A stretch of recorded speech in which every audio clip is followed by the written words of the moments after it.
I think a lot of very smart people ashore are scratching their heads and trying to figure out how to keep costs down while still delivering on a 120-meter yacht. Now, that impacts on luxury. So there's a trade-off here that I don't know if anyone is really openly talking about, where if you cut down the number of crew to save money, well, that's not as luxurious. So I'm even talking about luxury before I'm talking about safety.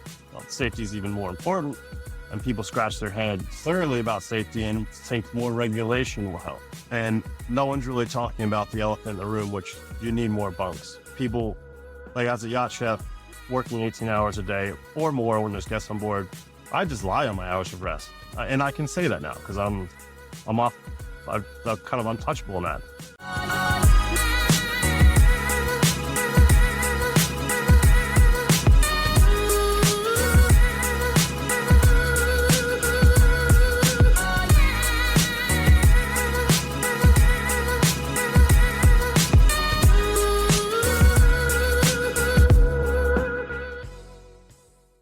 Welcome to the Montclair Podcast. Today we have Brennan Dates. So Brennan is an American chef who has worked on yachts for an amazing 20 years plus. He has a passion for riding his motorcycle around the world. He has done quite a few trips. He's going to tell us all about that on the recording of the show. Brennan is now in Australia. He's continuing his journey with his motorbike. He's also running Super Yacht Galley Design, which is his latest project. Is basically helping super yachts and super yacht owners design a better, more functional galley and aka kitchens on board super yachts. So let's get into the episode with Brennan. Welcome to the Montclair Podcast. Today we have Brennan Dates. How are you, Brennan? Very good. This is exciting, man. Thanks for inviting me on your epic podcast, man. No problem. Nobody knows that, but I think it took us about 10 scheduling to be here together at the same time with audio and video. So it's let's see if that works. Yeah, I feel like it was mostly my fault, but I'm glad it's working out now. Just I've had terrible Wi-Fi here in Australia, and just moving a lot. It's hard to be stationary at the same time as whenever you want to connect. But it's happening now, man. It's happening. Awesome, Brennan. Can you, for the one that don't know you from your YouTube videos or your posts on social media, can you tell us a little bit about you? Like, how did you get into the yachting industry? Where did you grow up? All this kind of interesting stuff, just to get to know you a little bit better, because I feel like a lot of your content is about what you do today and, where you cook, where you travel. But I want to get to know you a little bit from maybe before you were a chef and how did you start it? Yeah, sure. Let's see. I grew up predominantly in New England and Vermont. With a brief stint in New Jersey for 2 years. And then, they kind of always wanted to be a chef, like since I was maybe 12 or 13. Got a scholarship to culinary school when I was 16, like a partial scholarship, but I won, I think I was 15 when I did the recipe, but I won the state of Vermont at 15, which is like, I think they were just like, oh, that's cute, but still, it was my first award. And what do you mean? What do you mean when you did the recipe? So it was like you make a dish and you take a photo and you write the recipe out. This is how old I am. This is back in 93. So the no digital, send everything, and won the state of Vermont for Johnson & Wales University, which is at the time, I'm not sure what it is now, but one of the most prestigious culinary schools in America. At least that's what they told us. It was. What was the recipe, Brennan? Vermont maple glazed shrimp, which don't make any sense at all because there's no shrimp in Vermont. Shrimp and maple syrup. I mean, they're wonderful together, but they don't naturally occur. Not even close. Yeah. Okay, and then you won the scholarship, so you went to Johnson & Wales. Mm-hmm. Yeah, and I did 2 years there. I got an associate's degree. I had an amazing time. Very strange for me to be like a country boy and then go into the city in Providence, Rhode Island, and get into all kinds of trouble. That was very, as we did in college. And then got recruited to go to the Cape Cod for a seasonal job, which got me recruited to another job at a Relay and Chateau in the Florida Keys when I was 19. So all this like super young. I've been cooking food basically for money since I was 16, and in between school and when I could drive, I had to work. So, and that Little Palm Island in the Florida Keys is where amazing 2 years there under Chef Michel Raymond. And, that got me hooked on the idea of yachting. Like that's where I was exposed to it for the first time. And after that, I was like, always in the back of my mind, that's what I want to do. That sounds cool. But it didn't happen yet. I'd end up moving to Boston and working at the best restaurant in Boston for, again, 2 years was kind of like where I get pretty sick of, being low on the totem pole and then having to work my way up every time. And I guess what the biggest trigger for me to switch from, I was 100% committed to restaurants and hotels, is that I looked around and I saw a lot of unhappy people. I saw unhappy managers. I saw unhappy executive chefs. I saw unhappy restaurant owners, and I started to look elsewhere as I was like, I might have made a horrible financial decision on going to culinary school because this doesn't look very fun. And you too, because it's crazy hours, very little money, super high stress. It feels like you're saving babies and you're really not. And, so I just I messaged some friends, back in the Florida Keys. I knew was a yacht captain, and he's like, sick, come be a deckhand for 6 months, to fly into St. Martin and, be a deckhand for 6 months, and we'll drop you off in Fort Lauderdale, and you can, for the boat show, and you can find your yacht chef way. So in essence, that's what started as a deckhand. Interesting. Yeah, 6 months too. I remember. So during the 6 month, did you cook at all on the boat during 6 months, or did they allow you? No. His wife was my friend Will and my friend Juan. She was the chef, and they're kind of not that open to having me cook. But it was still being a decky was quite cool. Got to learn how to dry tenders and do varnish and all kinds of random stuff that I'm kind of happy I don't do anymore. Yeah. So first job, and then how long did it take you to get your first actual yacht chef jobs? Oh, ages, like 6 months. I ended up, I was pretty broke. I was in Fort Lauderdale looking for work.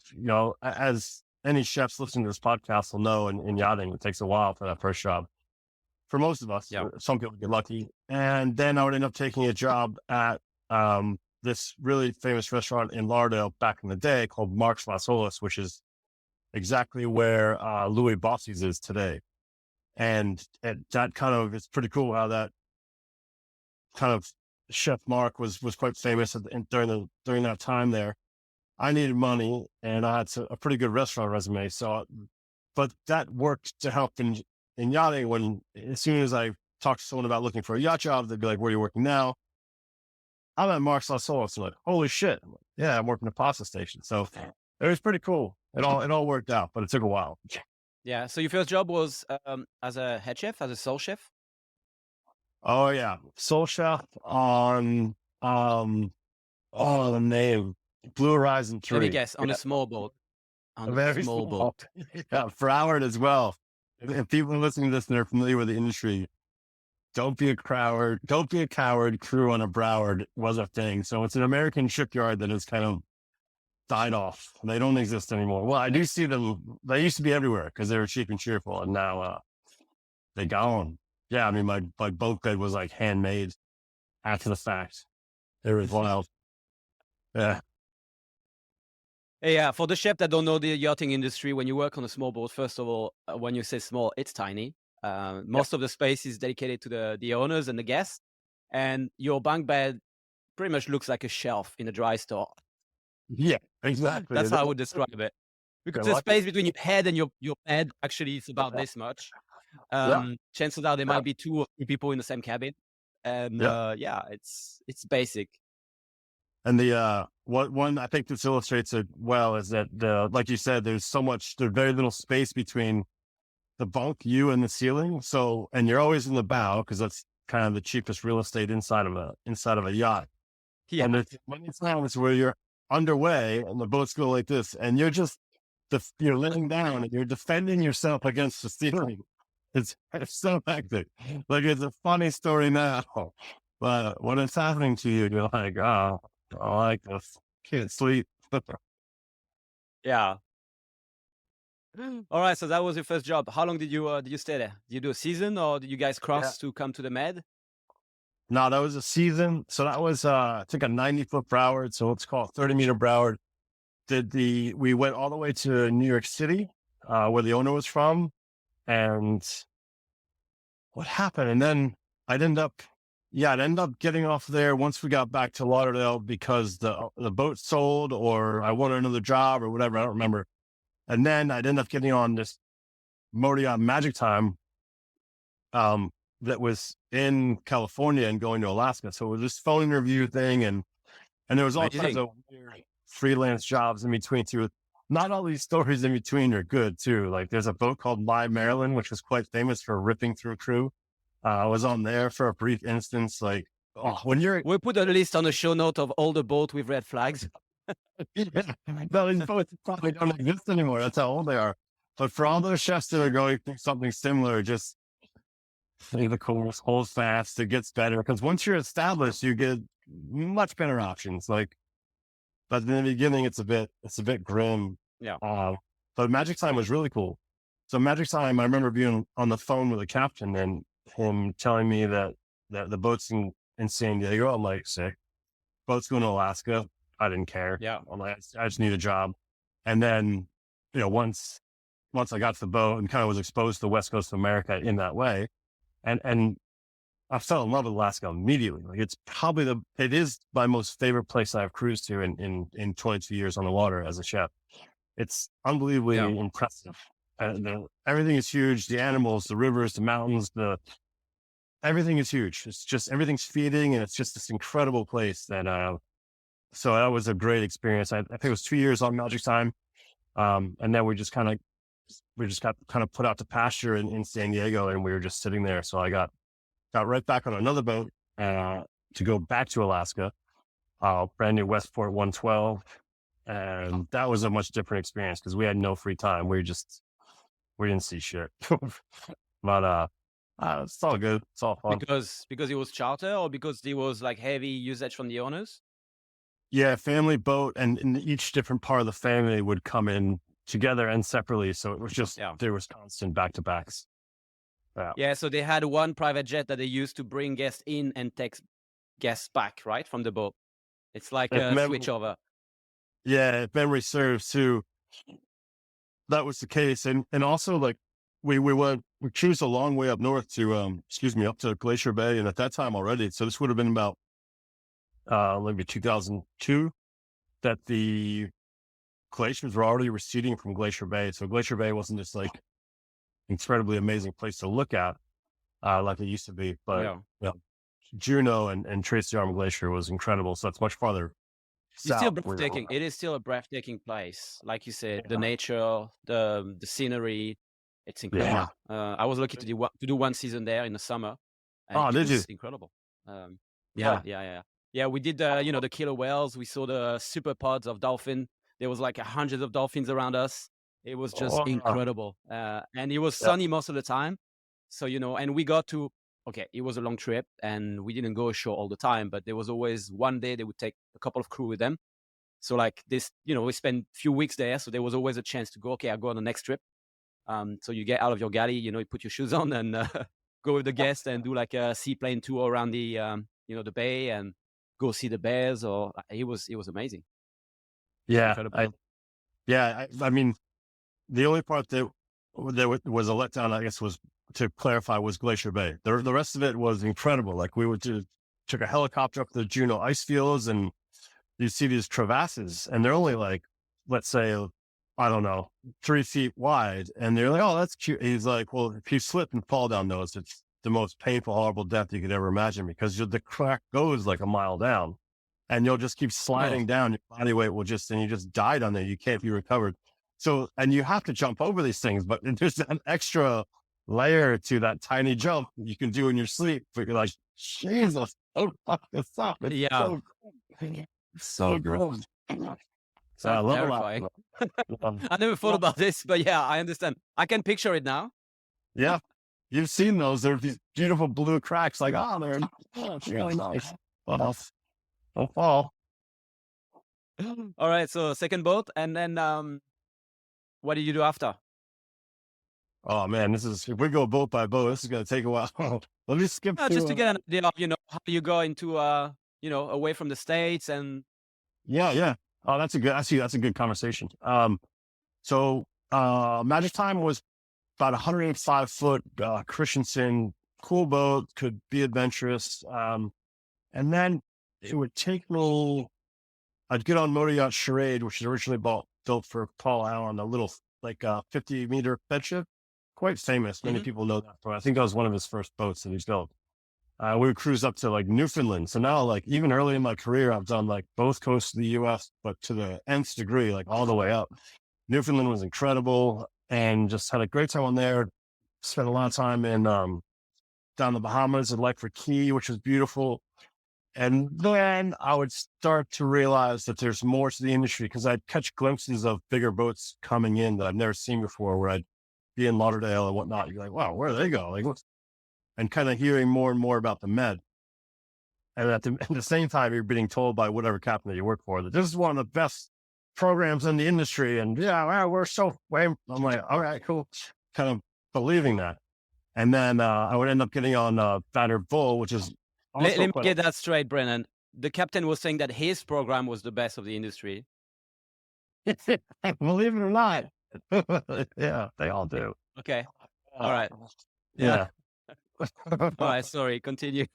But it's not even necessarily the captains that like I would be working for. It'd be that perspective of the American captain in Fort Lauderdale.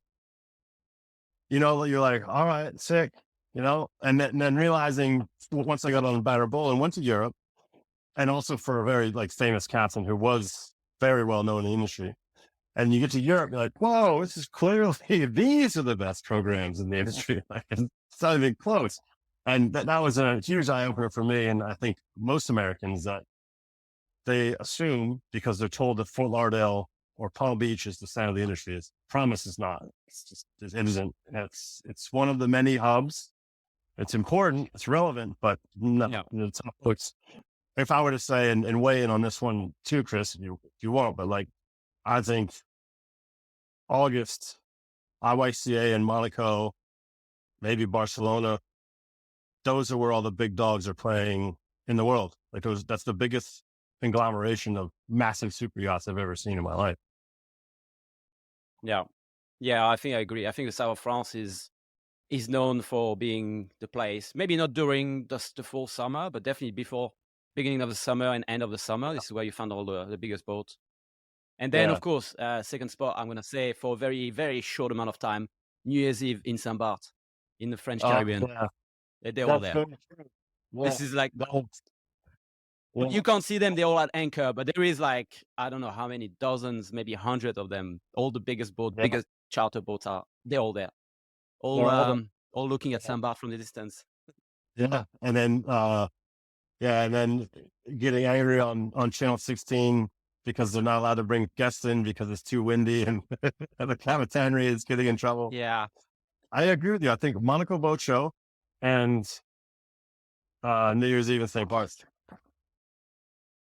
Yeah, definitely. No, but you're right. There is many hubs. There is new ones as well. Yeah. Porto Montenegro is also a nice place to be during the summer. If you have a little break there, it's a bit different. You can go East Turkey. Like there's a lot of places. And there's more and more marinas that open up and that get better. But yeah, there isn't only the US and Florida. So Brennan, how altogether, how many years did you work on as a yacht chef? 22 years as a chef, and then I took a year off to ride my motorcycle through Latin America to raise money for Parkinson's. But altogether, 22 years. Basically from 2001 until just a year and a half ago, I started my own business and stopped crewing on yachts. Yeah. So how many years on yachts? 22. No, on yachts altogether, because that's from you started in a restaurant, right? Yeah. So I've been Yeah, 22 years on yachts. I promise. I'm not making that up. Yeah. I'm older That's than a I lot. look. That's a long time. It's a lot. That's a Yeah, yeah. long time. That's a long Yeah. time. Solid 48. All right. And Doing the math backwards, so but yeah. t- yeah, two things I wanna touch on. Motorcycle riding around the world. How Yeah. how did this come up? Like, what was the idea there? Or is it a passion? Is it what is it? Yeah, it was actually someone else's idea. My friend Neil, we were working on this boat called Positive Carry, with this hedge fund manager, very wild guy who lost a lot of money for people. But, Neil's cruised in with his motorcycle. It was a red, white, and blue, BMW Dakar. I'm like, what are you doing with that? He's like, I want to go, ride to South America through rivers and dirt roads. And I'm like, damn, dude, I'll do that. You want someone to go with you? Yeah, let's go. So we're doing this trip together, and then all of a sudden he kind of like, I don't know, you just had one of those moments that we have as yachties where he just like kind of throws his tools down, quits the boat, go do something else. And so he dropped out. My stepmother gave me this really cool book about someone doing something similar. And in the back of the book, the author said, look, I met these other guys during his trip. They were doing it to raise money. What I'm doing is motorcycle masturbation. There's no actual purpose to what I'm doing. And in that one sentence, I decided to turn that trip into a fundraiser. So that was a big decision. Parkinson's was something that my father has had. And the idea was to raise money for that very worthy cause, and end up riding, all the way from Miami to the tip of South America and back. Those two words, and back, Wow. people they cannot hear that sometimes, where I'm like, no, I had to do it twice. And I raised $45,000 for Parkinson's research to the National Parkinson's Foundation in Miami. And I rode Wow. 37,500 miles round trip. How long did that take you? How many days It of took a riding? year. Oh, these are all really, I wish I had these stats. I don't, because I'll get in 2 accidents.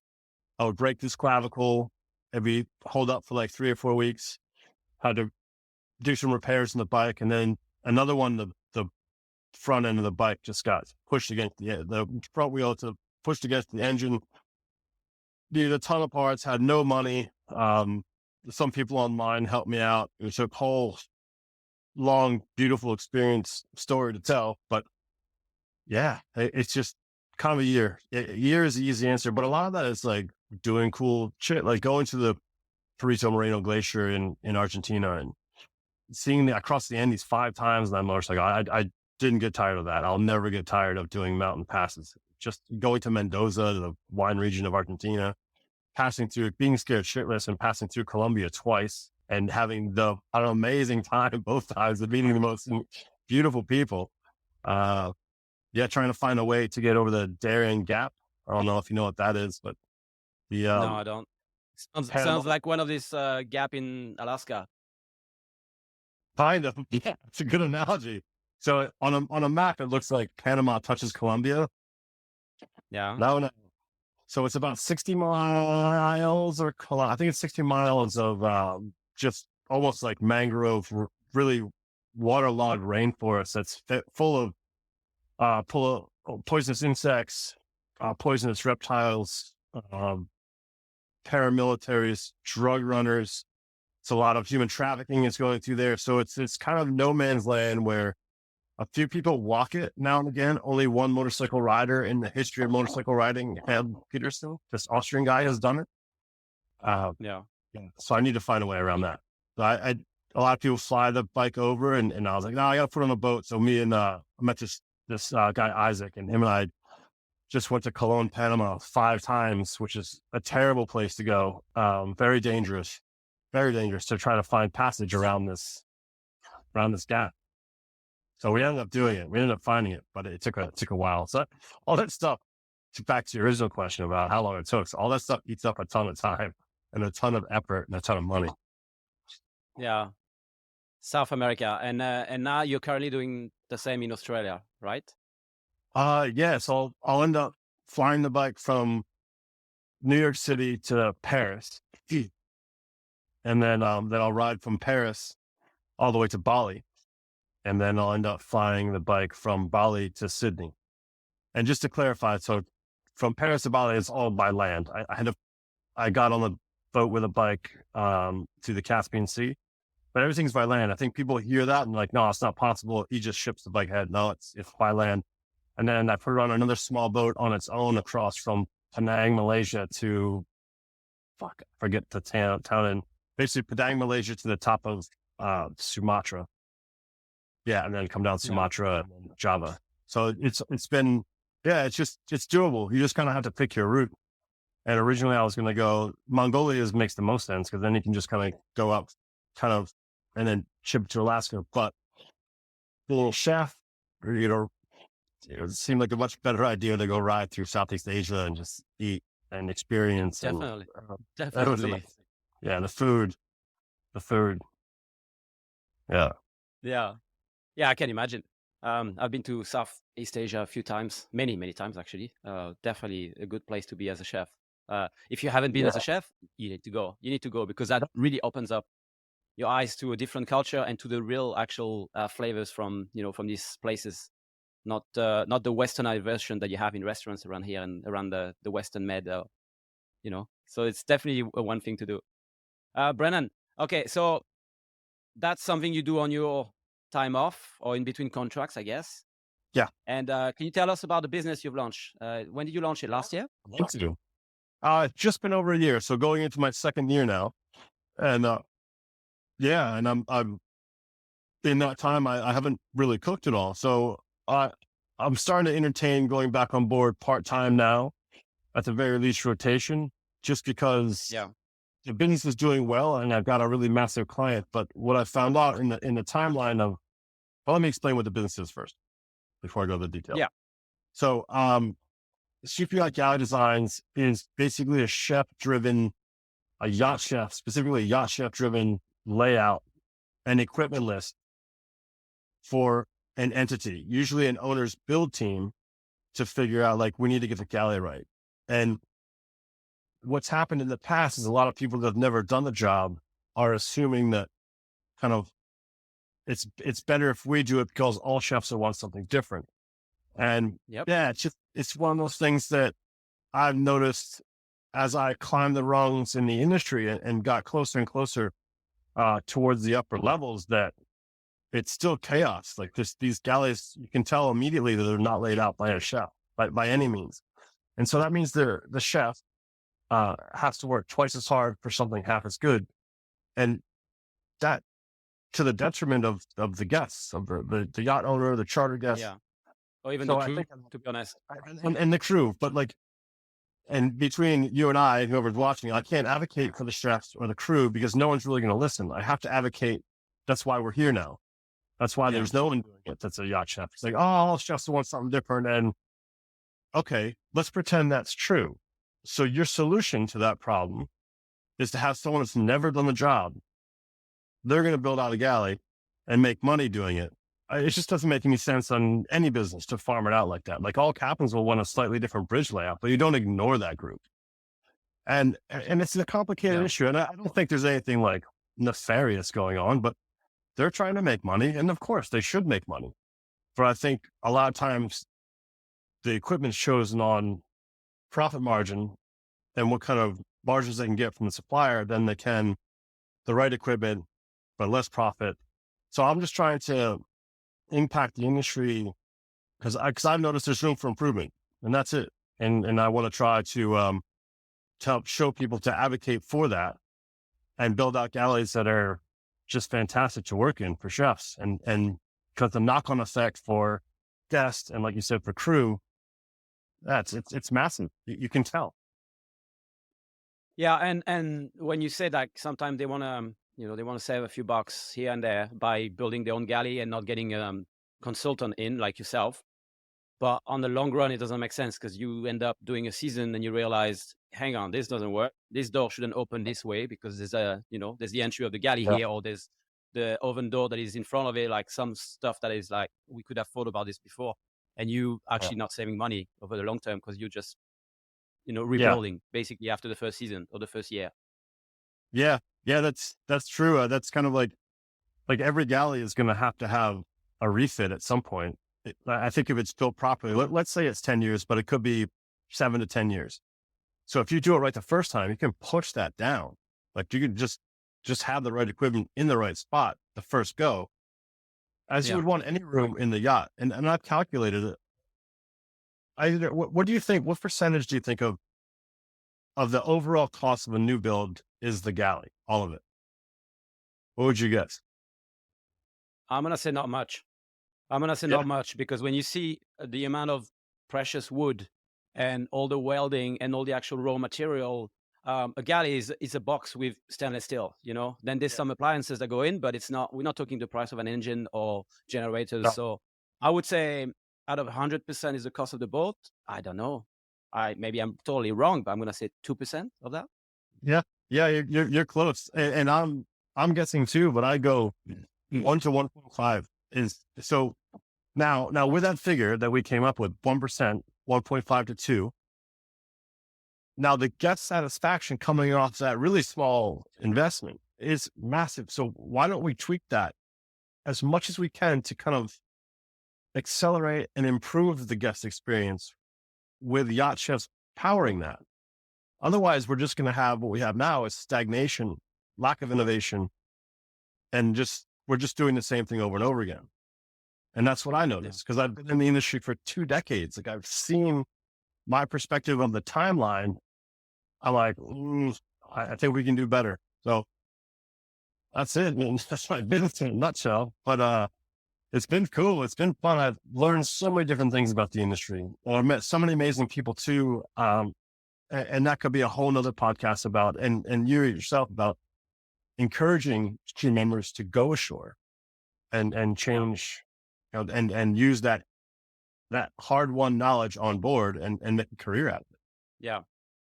And do you see an improvement in the way galleys are built, or do you feel like it's still very stuck in an old way of like, this is a box, we need an oven here, we need a door here, we need a sink here, and the rest just check the box and then voila, you have a galley? Or do you feel like they have or different approach, which is, I'm sure that's not what they're doing, don't get me wrong, I'm sure they have like they think about this, but do you feel like it's a one type of galley, and if the boat's bigger, we just stretch the galley? It's like the same layout. Yeah, all those things that you said are exactly true. The first one, the box that they shake. No, pretty much. Well, my analogy is like, well, here's the list, because they all have amazing lists. Like I got a book and I got a list, and this is what should be in an 80-meter galley. This is what should be in a 140-meter galley, and they kind of shake the box, like you said, because it takes me a ton of time to lay out a galley. Like it's not just something I can just quickly do. It takes a lot of thought to try to use up corners, make every millimeter count, and have this thing that's going to be really practical and really cool to work in. It's like to make something that's actually going to be conducive to creativity. And so there's so many points I want to touch on, but one of them is hours of rest, but let's get there later. And how many hours how many hours the chefs work when there's guests on board, and getting them the rest that they need to stay safe and to be creative and to do a long charter season, back to back to back to back charters. Like, so why are we leaving this room that's super powerful in the guest experience, the crew experience? We're leaving it to people who make fantastic equipment. The build quality is insane. It's just the wrong stuff in the wrong spot. And that's what I want to impact. So to go back to your question, have I seen a change? I don't think it's a fair assessment, because in those 2 decades I've been doing this, I've seen that we've all seen this industry just grow, like just exponentially year in, year out, which is fantastic for all of us. We get to make a better, healthier living because of that. So there's no kind of stagnation of the herd where the fat gets trimmed and things become more efficient. And I hope we never see that, but there needs to be a point where we kind of all collect as an industry and assess what worked, what didn't work, like how can we improve?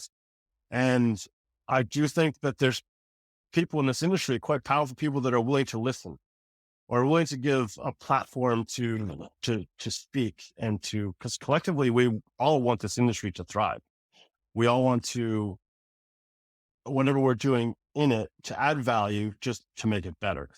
And I think it's just an interesting spot to be in as a crew member to go into this now and try to carve a new niche, to carve a new path where no one's really doing this. Not a yacht shop. Well, I think a lot of us have had the idea, but now I'm committed to doing it, to try to make a living out of it, by adding value. Yeah, I feel like a lot of people have a lot of ideas. Now, really executing on these ideas is the difference that you can make. Is if you, like you say, if you commit yourself to doing it and you're actually doing it and you stop working on yachts, this is how you're going to make it happen by physically doing it. Yeah. Also, one thing, Brennan, about galley that I was just thinking when you were saying all of that is, this is a space on a boat that is not just used during guest trips. It's not like the main salon or the jacuzzi that the boss uses and no one else touches. This is a space that is used like every day for the entire life of the boat. So it has to be, it's so important that it has to be functional. It has to have the right equipment. It has to be set in the right way. So also, like you mentioned before, hours of rest. Chefs are working very hard, and we can all, everyone is, I'm going to put air quote here, respecting hours of rest on the paper, because they've been told by the captain or the chief officer that, hey, you cannot put more than 10 hours here or 12 hours here because, the restriction, blah. So you kind of like comply on the paper, but then you still need to do a lot of stuff. So how do you feel like we can improve that? We can help chef work less? Or do you feel like there's a big benefit into fitting a galley properly to reduce the amount of time? Yes and no. So I think there's a lot of people scratching their head in the industry, like, how do we make things kind of safer for crew and just, I'm going to talk about crew in general and then move back to galleys. But a lot of these boats are getting bigger. Something the audience should know is that the highest expense for a yacht owner is the crew salaries. And so a lot of these boats are getting built with less berths, another made for bunks. And I think a lot of very smart people ashore are scratching their heads and trying to figure out how to keep costs down while still delivering on a 120-meter yacht. Now, that impacts on luxury. So there's a trade-off here that I don't know if anyone is really openly talking about, where if you cut down the number of crew to save money, well, that's not as luxurious. So I'm even talking about luxury before I'm talking about safety. Safety is even more important, and people scratch their head thoroughly about safety and think more regulation will help. And no one's really talking about the elephant in the room, which you need more bunks. People, like, as a yacht chef, working 18 hours a day or more when there's guests on board, I just lie on my hours of rest. And I can say that now because I'm off. I'm kind of untouchable in that. But same for me, Brennan. This is exactly why I wanted to touch on this, because everyone is on your back saying, you cannot write this. And as a chef myself and yourself, very well, you're like, but I need to put these hours because I have standards. The guests are expecting a higher level of service, and I can only do this because there's only one or two of us in the galley. And even though I'm trying to make sure my sous chef, because that's how I was running, I was making sure my sous chef was not doing more than 12, which is already a big number of hours. I was doing 14, 15, 16, because I was like, I'll take on myself to do the extra so I can make sure the guests get what they want. So I don't lose my job. The guests are happy days, happy family. Everyone is good. They go home and then on your hours of rest, you just write that, I've done 12 hours. And then the captain is happy. You sign on the bottom. Is not liable for anything because you've signed that you've done only 12 hours. So the hours you've done doesn't exist. And technically you don't get paid for it. It's another topic because you get paid per month and not per hours worked, which is another question I have for you after that is like, do you feel like eventually you'll get paid per hour on yachts? I don't know. That's an interesting, I know I'm trying to think if I want to say anything more about hours of rest, because there was something when you were talking about, I want to hit on the luxury. I was asking you hours of rest, and would the galley design kind of reduce the hours that you do in a galley or the setup? Of course, like it's going to help more than it's going to hurt. Like right now, you have galleys that are all stainless that I can't stand stainless how it looks specifically, but also it's a very impractical surface. It scratches easy, it dents easy. You have to clean it, then you have to polish it, and it just looks It's a waste of unconducive time. to It's not creativity. efficient. It's not efficient, And also, and you you feel work like in you're a working on a galley, board. you work in a box that is like dark gray, and it's like mentally, I think it doesn't help. What's your Oh, solution to that? What kind of material should they use on walls and on surfaces? I'm not talking about the bench, the workbench, which stainless yeah, steel is fine, or marble. But what about the yeah. rest of the surfaces? So the easiest thing to do is to just to wrap it. So you can, if even if you have a stainless Yeah, steel galley now for like 40 grand, you can wrap it, which takes care of the scratching, takes care of the pointless polishing, yeah. because that's the basic. Now there's other solutions too where you can get into. So wood was used in the past, which it Brennan, also, sorry to interrupt, but when you say wrap it, you mean putting a protective film on all the surfaces. And yeah, I know what you're saying because we've done that on my previous vessel, and it does yeah, work. Like from a stainless steel, you need to rub, some kind of greasy product on it to make it shine. If you yeah, wrap it with this oil, see-through film, everything, the wood, the whole galley entirely, except for the yeah, hot surfaces, then you can just take, vinegar, water, or some, sanitizer. You just wipe it with a cloth, and there's no stain. It's clean. It's yeah. fast. You're saving like, a lot of time doing that. So that's what you And mean by wrapping. yeah, exactly. Thank you for making me clarify that, because there is heat resistant stuff. You can get your oven wrapped, and you Yeah. can leave out obviously the control panel, the window, and you can wrap it whatever you want. So now we can talk color schemes. We can talk about getting away from this stainless steel box. It looks like you're working in a morgue. Like I pull open a fridge and there's dental That's a good, yeah, film. it's a good analogy. Yeah, it is what it looks like sometimes. I think something else that you and I should talk about too, and I want to hear you weigh in on it. But like, I want people to empathize for a second what it's like to be on a busy charter boat or a busy private boat where your first trip's going to be, let's say, mid-April, maybe end of April, and the last trip it could be as late as the beginning of October. Now, I've had seasons a hell of a lot more than one where I've had 5 days off in that time, Yeah. 5 days off. And when you're on, there's guests on board and you're working 18-hour days. So so now if we can talk about waiting on that, but also if you want to talk about getting paid by the hour, yeah, because I've worked out my hourly rate. It's not that good. No, but I never thought about it actually, Brennan, because I see the salaries now because I recruit chefs all the time and I speak to clients. They can be yacht manager, they can be captain, they can even work in, private residence for, running the houses for some of the top people in the world. And to be honest, no one ever talks about hourly rate. They said, okay, we want a chef. We want the best chef, obviously. Everyone does. I want the cheapest chef. That's also happened. Yeah. But they just say that, okay, we have a budget of like, this much amount of dollars or euros or, pound to pay. But it's very funny that they never talk about the hourly rate. It's almost like if they and I'm going to be maybe a bit controversial here and that might hurt me in the future, but it's almost like they're buying you, they're paying that price and they have you for a month for that price. Yeah. And they can do whatever and they can ask whatever and they expect, and they expect you to know that you're going to have to do whatever hours they need to satisfy them. How is this logical?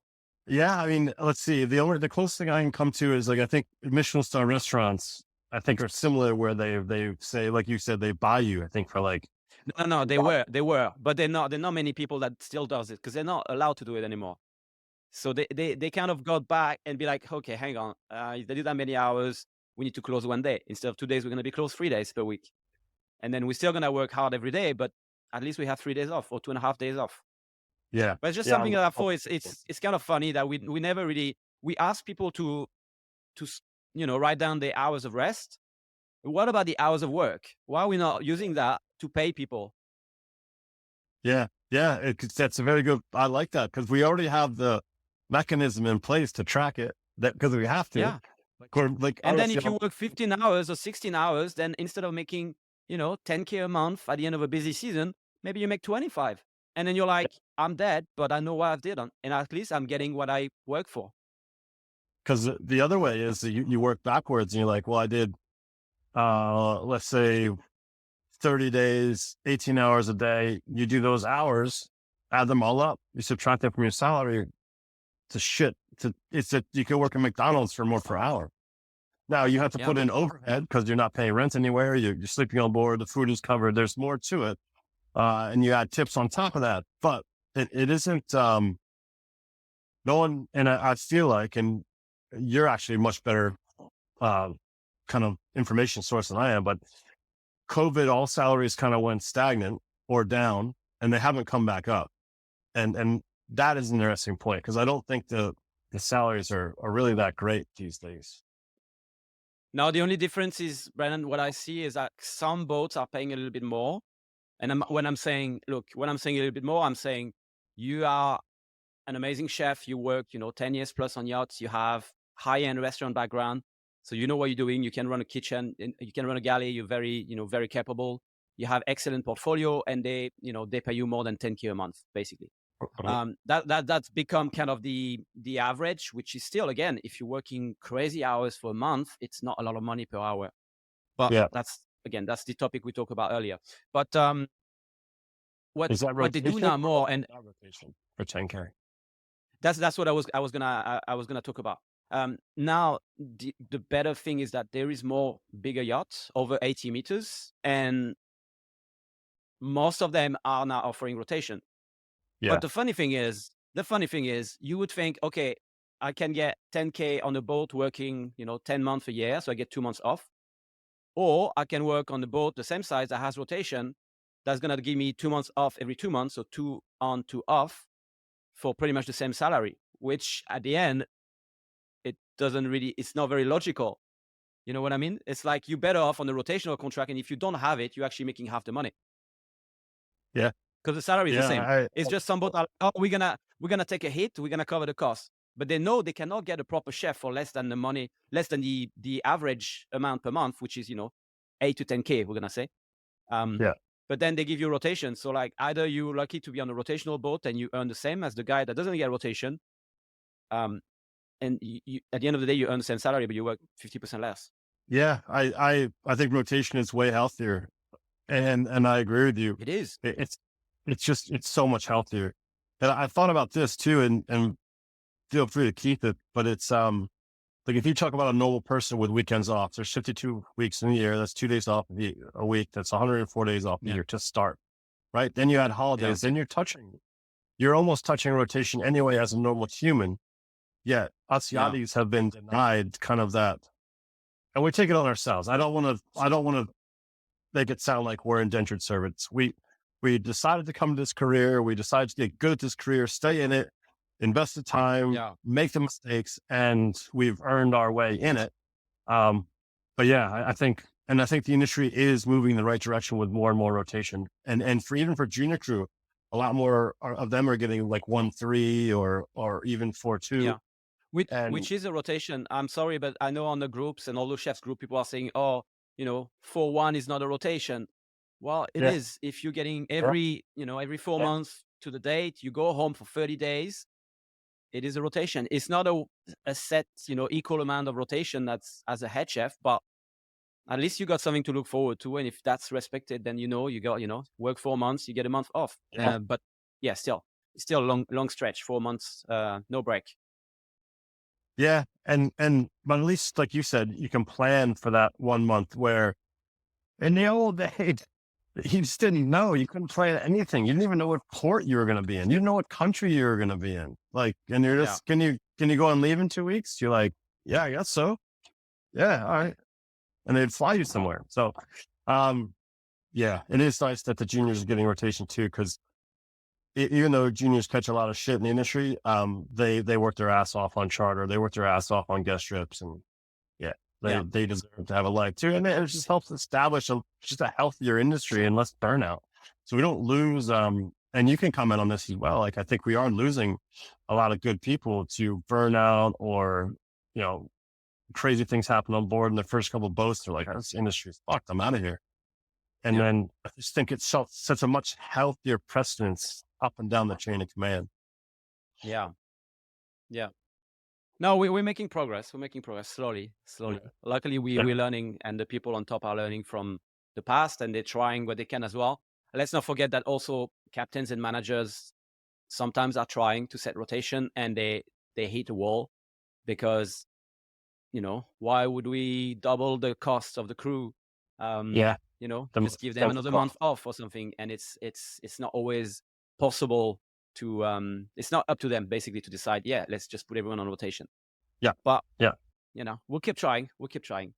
Hey, yeah. Brennan, what's what kind of tools, or is there anything new you see in the galleys now that are being built? Anything that is new? Anything that you feel like should be in every new built galley in terms of appliances, equipments, setup? I tell you what shouldn't be in every galley, which they are, is Miele ovens. Like, I think they're just a disaster. They're for a home. Like, they're for This show is sponsored by Miele. Yeah, exactly. They'll never land any responsibility. Okay, so on to that. So it should be economy steamer. Yeah, the home stuff. There's no home that's going to cook for 12 guests and 15 crew. That's not six times a day. That's not what these things are built for. Chief engineers hate them because they're always breaking. Just no. You need to buy the big dog marine grade appliances. But this will save you money in the long run, 100%. And then like the cooler stuff on the bigger boats that I'm seeing is the iVarios by Rationale. Those are badass. Those are going in all the bigger boats that I'm doing now, and sometimes more than one. I need to say something about the Rationals. They used to be these massive ovens, and now they've got a version that is like tiny compared to the old size. Yeah. And this is really good because not every boat has the size to have a Rational. Because we're talking like the tray is almost a meter long, and it's like you can cook for the whole, army camp with these things. There's like 10 shelves, and you can cook for hundreds of people. So now they're making it smaller, which is those are very, very good ovens. I mean, those are like the Ferrari of ovens, I feel. Yeah, they're the best. MKN is right up there. I think the gap so Rationale MKN, the gap between 2 and 3 is massive. Like it's pretty big gap. But 1 and 2 are incredible units. And like you said, that have that small unit, a lot of stuff, another reason to get it right the first time is to retrofit this stuff and try to put a bigger oven in where there was this little dumb home oven. This is another funny thing that I think you'll like. Like, why are we always putting hobs on top of ovens? It's only because our parents and us used to buy the whole unit with hobs on top of ovens. There's no rational reason to have ovens on the ground. They get used so, I said Rationale, I threw that in there. That like they get used so often. You gotta like get on your knees to get in the back, like to put them in a nice stack or have them eye height, because they're, especially as they get more technologically advanced and you can do more badass shit in these ovens. Like I want to be able to see it. To be honest, it's dangerous as well, because when you have an oven that is below the work surface, when you open it, what happened? What's the physics going to happen? If you're steaming something, it goes to your face. If you're cooking something, the heat goes to your face. Like it's just, space wise, it makes sense. But I agree that it should all be like, maybe not a high level, but definitely on a bench level. Yeah, bench. Yeah, not super high, but like in order for it to be super high, it needs to go on the Rationale 10-1 or 10-2, which is it's a huge tall unit. Usually, and I'm a tall guy too, so whenever I say stuff that's not that high, you got to kind of reel me back in. But I also think in galleys, a lot of vertical space gets wasted where you have this big dumb cabinet there when you could have had a double stack of whatever, Rationale, MKN, and then all the under hob space is for pots and pans. And you can get these beautiful heavyweight pull-out drawers. So that it's just, there's so many ideas and so much kind of like innovation that can happen that's not on every boat. And I mean, from the smallest boat in the industry to the biggest, there's some really cool ideas that just makes the chef's life easier, which again, no one gives a shit about that. Ultimately, it makes the guest food better. Like the guest experience goes this way because you hold on to a chef longer. Because believe it or not, if you own a yacht and you've got a bullshit galley and you want Michelin, that chef is going to get so annoyed, they're going to leave as soon as they can. They're going to find another boat that has a realistic galley to actually do what they can do. And equipment does matter. Any chef can cook anywhere. Yeah, of course. But, I'm not cooking in a campfire if I don't have to. Well, that's not true. I love cooking in a campfire, but that's a terrible analogy. Erase that.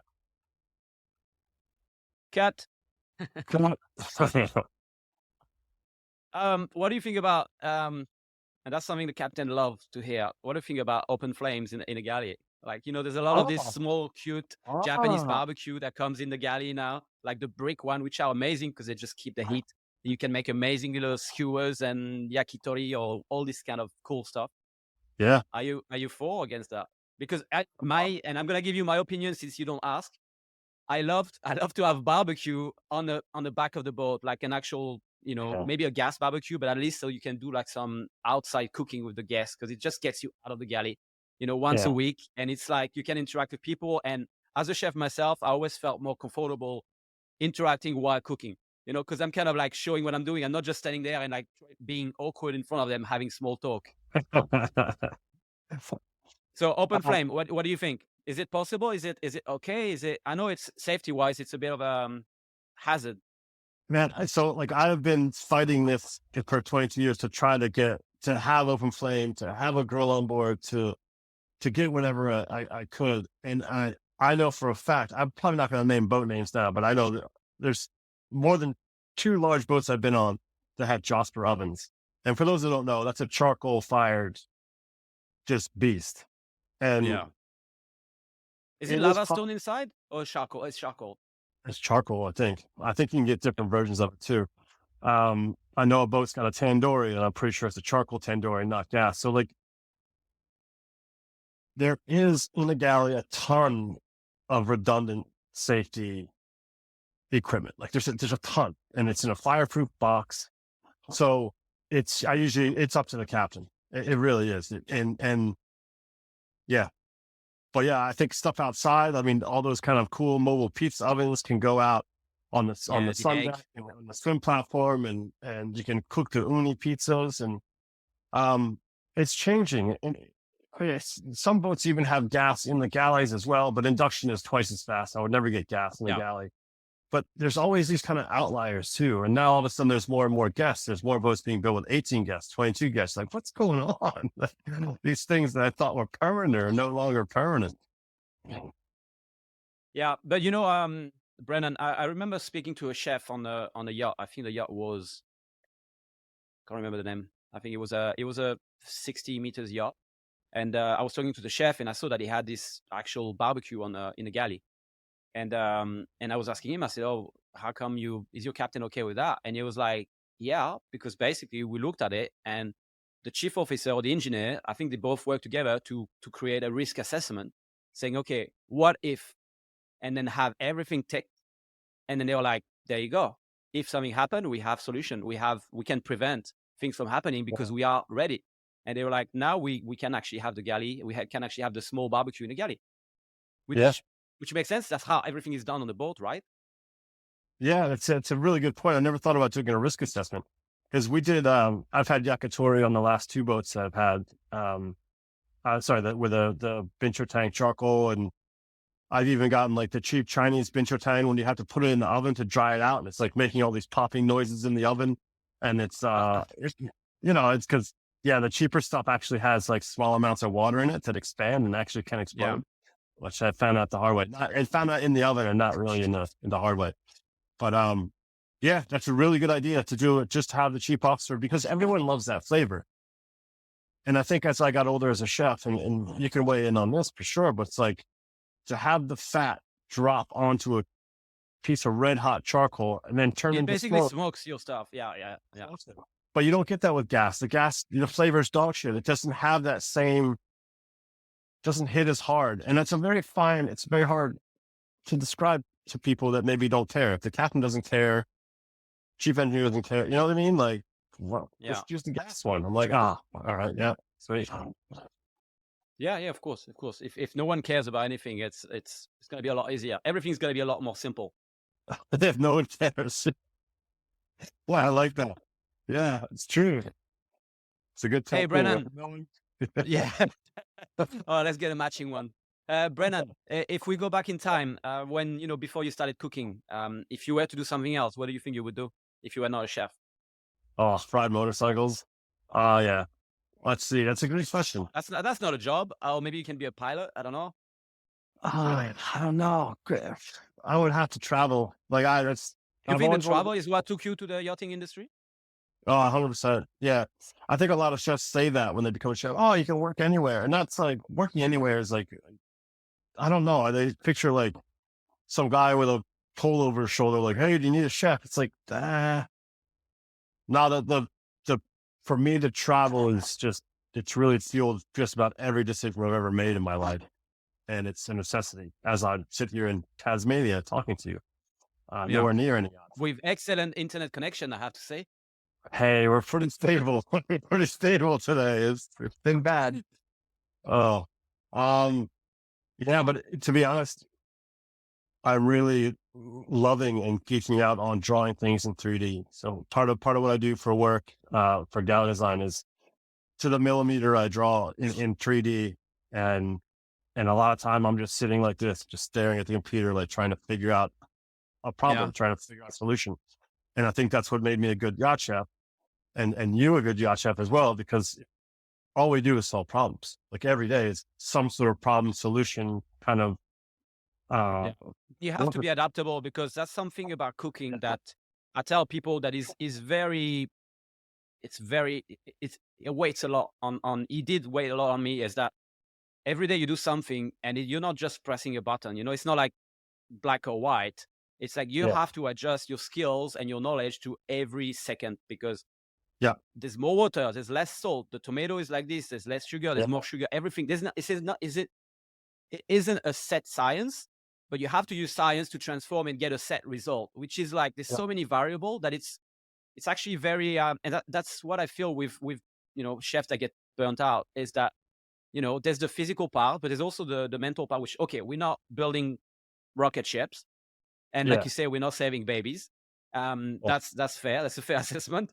But still, it's sometimes I just wish there was like clear things so I could just do my job because I know how to do it, but there was less variable in the input. You know what I mean? Like if you go, like let's say, look, an example of something I've seen.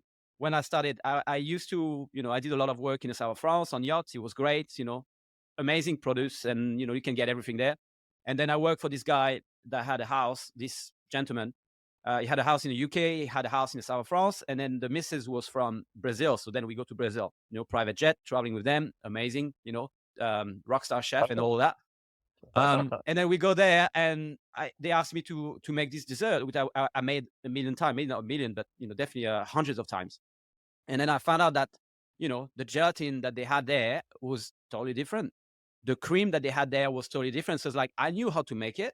I knew what product I could make it to, but then I was, the ingredients were like so different, because things like, or even salt, if you go to the Caribbean, you buy a kilo of salt, and you go to the south of France, you buy salt, or you go to, some other country and you buy salt, you're like, it's not the same amount of salt you need to put. It's not the same level of saltiness, which people would think I'm crazy to say that, but I can tell you it's not the same.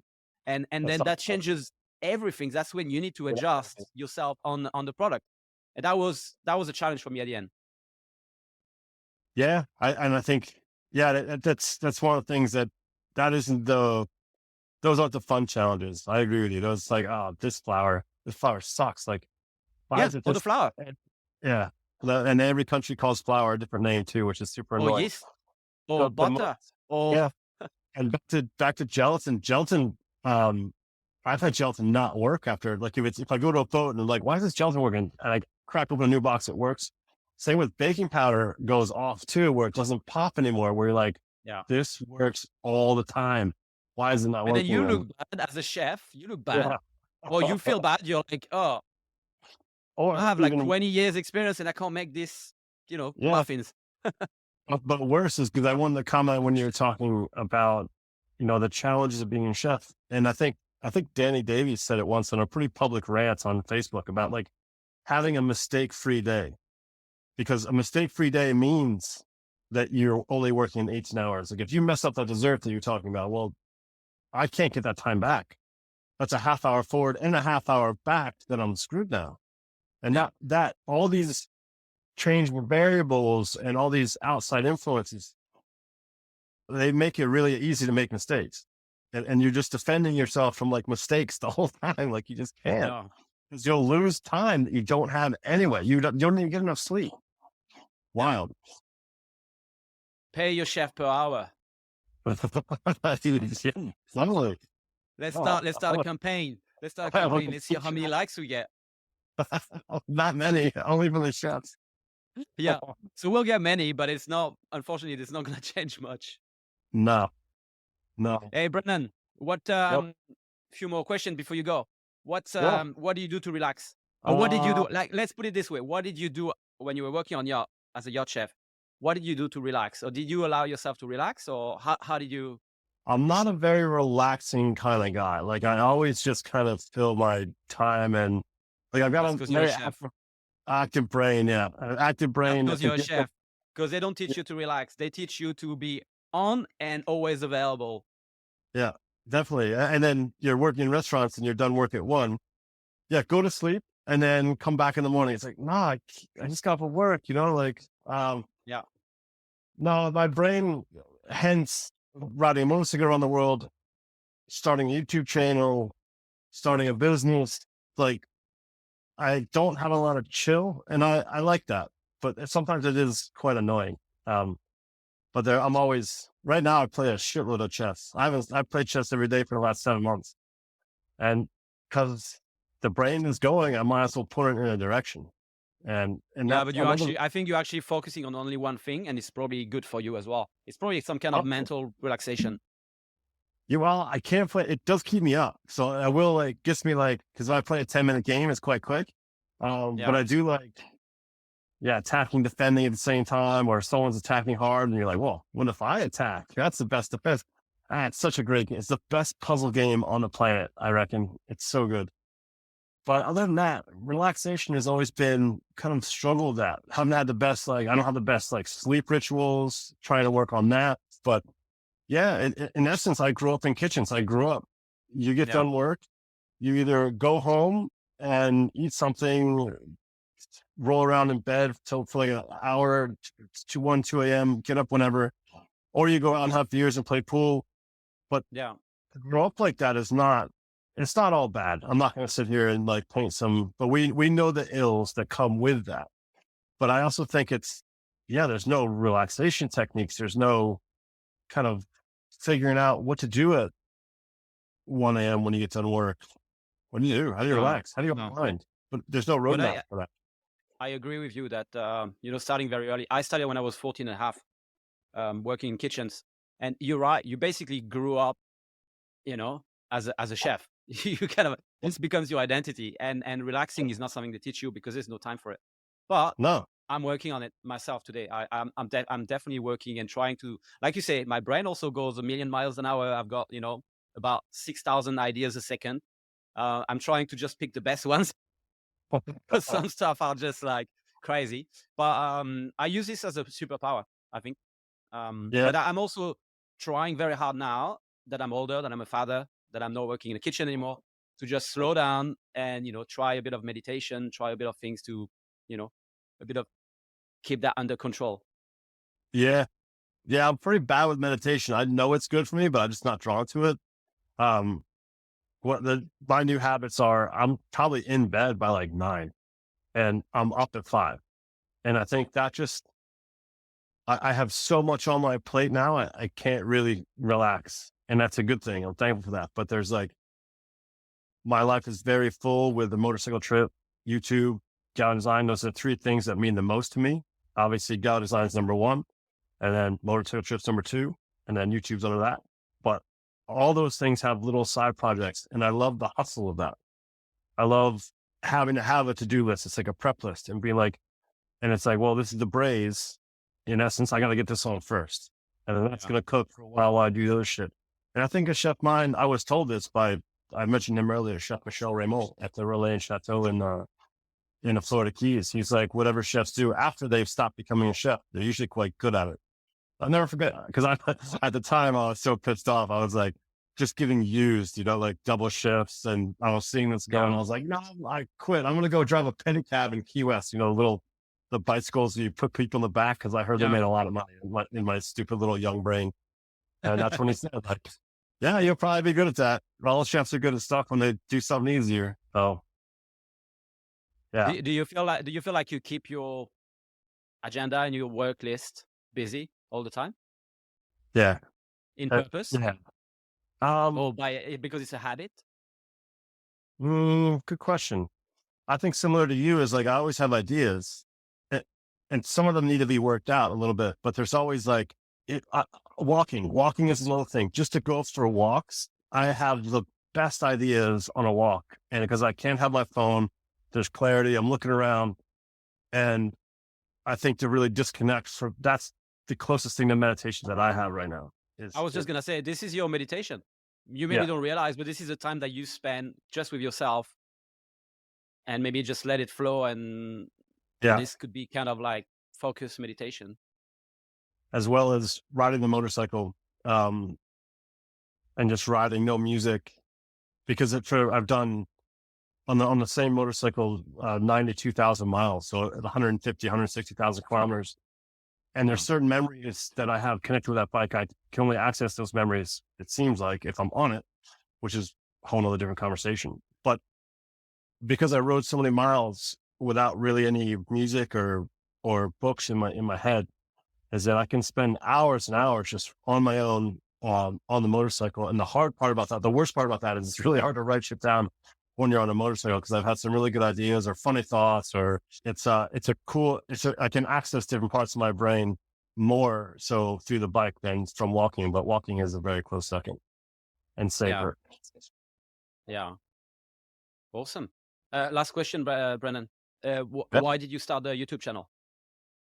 Uh, uh, so YouTube, I think I came a little bit late to the game in terms of what I was already doing. I think, and this goes for anyone in yachting, like if you could document your life in yachting, I think a lot of people would like to watch it. It's just fascinating to people. Hence we have Below Deck. And then on top of that, so to have an interesting career that way, and to go to Alaska and to go to the Maldives and to go to Singapore by boat, that blows people's minds when you tell them. And like, so you kind of tell your friends and family when you go home or you meet them, like, oh, you should have a YouTube channel. So that a lot of people echoed that a ton of Yeah. times. You should have a YouTube channel. And then the idea of the motorcycle trip, I already done the kind of the big one through Latin America. And then I was doing it to do it at the time. And then it turned into, well, I have an opportunity to encourage people to travel, because I'm not doing the fundraiser for Parkinson's anymore. But I also think like, well, I'm a bit of an idiot sometimes. Like I make a lot of mistakes and I can still get my ass around the world on this motorcycle. So that means in my mind, like anybody can do it. And I want to encourage people, because I think, and myself included, a lot of our life is based around fear and resistance to certain 100%. fantasies that are accessible. Like you can do that. You can definitely do it. So I just wanted to promote some kind of access and like, look, if I can do it, and I'm pretty good about, if I mess up, it's going on YouTube. Like I'm like kind of gray, and I'm like, oh God, to grab the camera, look what I did, like, but it's, yeah, it's important for me I like telling stories as well. And a lot of times I'm on my own, and it is kind of fun to talk to a camera and just talk shit in the middle of nowhere. And again, it just connects me to something I like doing. Yeah. No, but I think it's a good. You're right. It's important to document what you do, and if it's only important for you, then that's already a start. It's good enough. Yeah. And if other people like to watch it, then it's a bonus. Yeah, exactly. Yeah, it's good. I do like looking back on the memories sometimes. I've got some great ones with my father that are very, very proud for me, but it's yeah, it's really fun. Unfortunately, YouTube costs me a shitload of money. If I can get it to break even, I'd be stoked. But What does it that's cost you enough. money for the editing? You mean, and all the post production? Yeah, for post production editing. Yeah, so I have a video editor, and each video costs me around like 700 US, but they're staggered, so it's not like, yeah, it's just I need to concentrate on building my business. So at the same time, I've got a money draw with YouTube, but it's like a passion project where Yeah. I like doing it a lot. And yeah, I like working with Jack a lot, and I'll pay him. He's a brilliant editor, but it costs me money. I make like $30 a month off YouTube. One video I did, I made about $700 off of. but I think lifetime for my channel, I've made just under $2,000, and there's over 150 videos. So you do the math, it's a losing battle, but at some point I'll get my head above water and be able to be like, yeah, break even, maybe make it profitable. It's just not happening yet. Yeah. Not yet. It'll come. Yeah. Yeah. Brennan, thank you so much for spending the time here. It was awesome to get to know you a little bit more. I feel like we should have more conversation, and I feel like it might happen. Yeah. This is an honor. Thanks for having me. It's the only second podcast I've been on. It's, and I agree. I think two chefs that have seen the busy industry that are outspoken enough to be honest, and we can have some opinions on actually how to make the industry better, safer, career advice, that sort of stuff. Yeah. Let's do it. Thank you so much, Brennan. All right. Thank you. See you, Chris.